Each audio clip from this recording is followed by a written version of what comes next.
dalam hal al-adillah al-mukhtalaf. Nah, ada yang menarik ketika membahas istiasan. Ketika membahas istiasan di sini, Ibnu Qudamah sangat hati-hati. Di mana letak kehati-hatiannya? Ibnu Qudamah memulainya wala budda awalan min fahmihi. Artinya sebelum mengklaim sesuatu, mengatakan ini ditolak, mengatakan ini salah, maka bahas dulu, pahami dulu. Jangan buru-buru.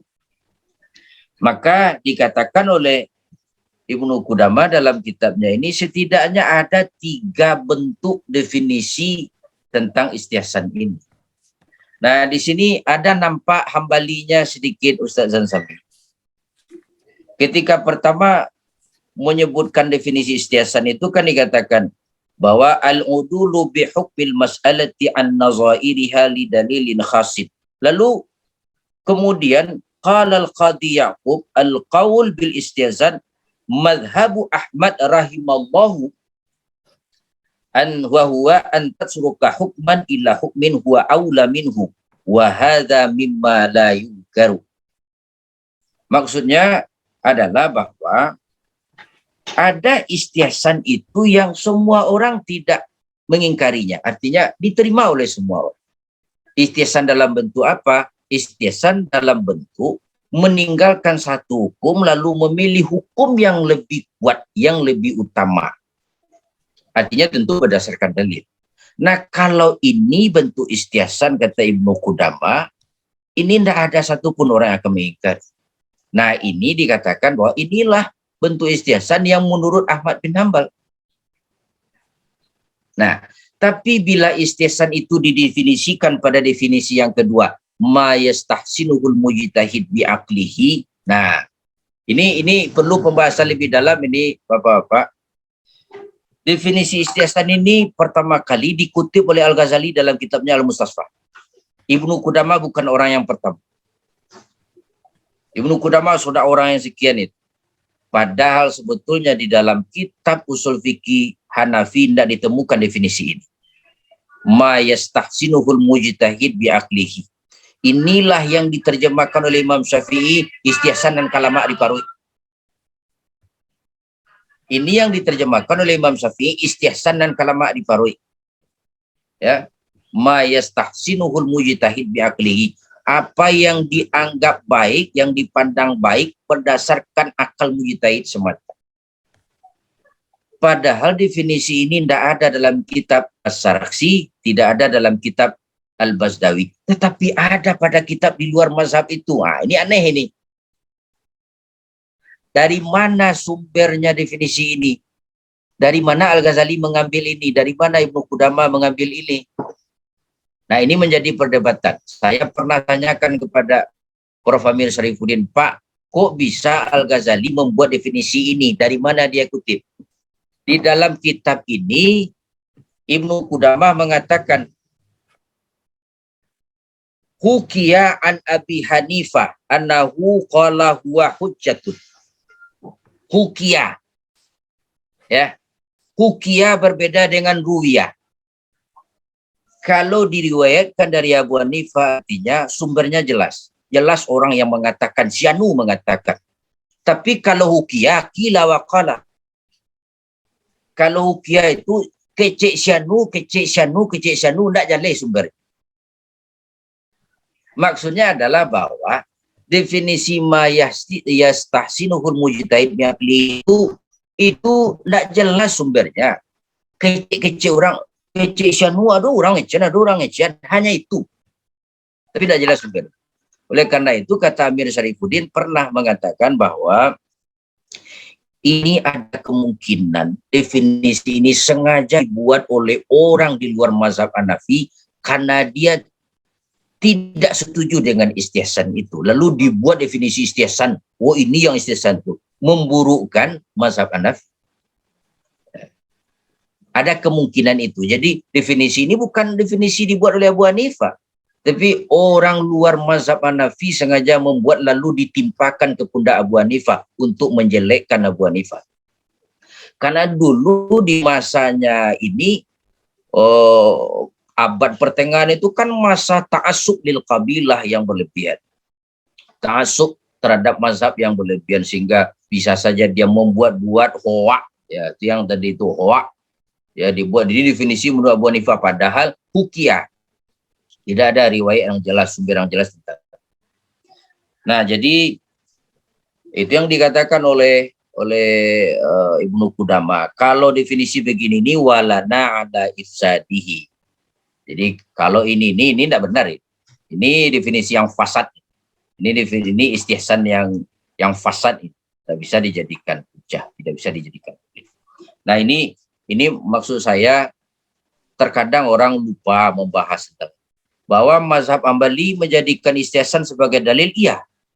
Dia tidak menolak sepenuhnya, tetapi istihsan dalam bentuk inilah dia, mudul mujtahid an hukmin ila hukmin aqwamin. Nah, ini ditegaskan oleh Ibnu Qudamah dalam kitabnya ini. Kemudian terkait dengan masalah mursalah, jelas masalah mursalah mengikut kepada jumhur ulama, wahwa dikatakan was-sahih anna dzalika laisa bihujjatin. Was-sahih anna dzalika laisa bihujjatin. Itu bisa kita temukan di dalam pembahasan masalah mursalah itu pada baris 1 2 3 4 5 6 7. Baris ke-7 sebelum terakhir. Baris ke-7 sebelum terakhir dikatakan was-sahih anna dzalika laisa bihujjatin, terkait dengan masalah mursalah. Nah, kemudian terkait apa lagi itu? Ijma. Ada yang istimewa dari Ibnu Qudamah ini tentang ijma. Di saat yang lain jumhur ulama itu membagi ijma itu kepada ijma sharih dan ijma sukuti, Ibnu Qudamah menyebutnya dengan ijma maqtu' dan ijma maznun. Istilah ini nyaris tidak ditemukan pada kitab-kitab lain. Nah, yang dimaksud dengan ijma maqtu' itu adalah ijma sharih. Sedangkan yang disebut dengan ijma maznun itu adalah ijma sukuti. Nampaknya Ibnu Qudamah ini sama dengan Imam Syafi'i dalam soal ijma, sangat hati-hati bahwa yang ijma itu hanya ijma sharih, sedangkan ijma sukuti tidak bisa disebut sebagai ijma menurut Ibnu Qudamah, sama dengan Imam Syafi'i.